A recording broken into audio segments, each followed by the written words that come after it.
Okay, checking your work here. The first one had two different slopes. One was positive 2 while the other was negative 2, so one goes up to the right, the other one goes down to the right. Slopes are different, so there's exactly one solution. Likewise, the second one, they both have positive slopes, they both go up to the right, but one's much steeper than the other. Different slopes, there's going to be exactly one solution. Part C, the slopes were the same, they were both negative 5, but one had a positive 3 as a y-intercept and the other one had a negative 3 as a y-intercept. So those two lines are parallel but very different lines, and there will be no intersection point at all.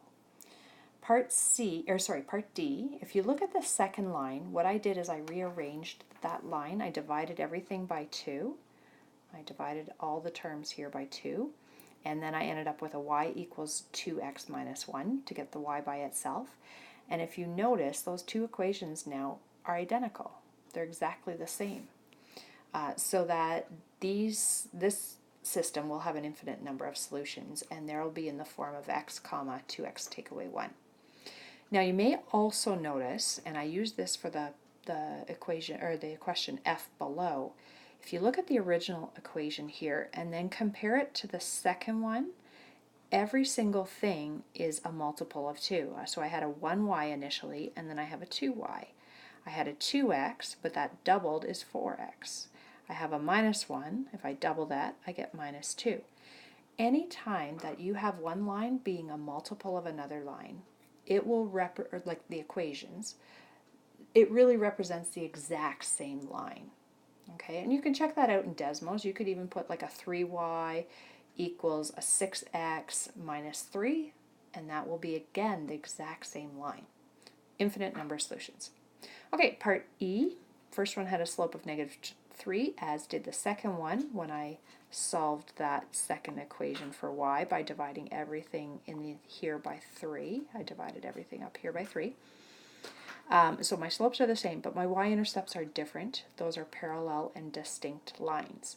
So again, I'm noticing that I have almost a multiple of 3 on the first. If I took 3 times y, I get my 3y. If I take negative 3x and multiply it by 3, I get negative 9x.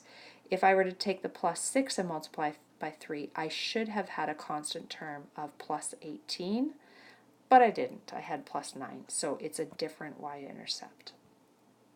All right, taking that property further, if I look at part F, I notice that if I times everything by 2, if I do 3 times 2, I get the 6 in front of the x. If I take a negative 1 and times it by 2, I get a negative 2 for my y. If I take a 7 and times by 2, I get 14. So since everything multiplied by 2 gives me exactly the second equation, we know that it's the same line again, and there will be an infinite number of solutions. If I actually want the form, I'll have x as my first coordinate. To get the y, I would need to take my equation and solve it for y. I would need to get y by itself. So I'm going to add y to both sides, and I'm going to subtract 7 from both sides. So my y is equal to 3x take away 7. My infinite solutions will be in the form of x comma 3x take away 7.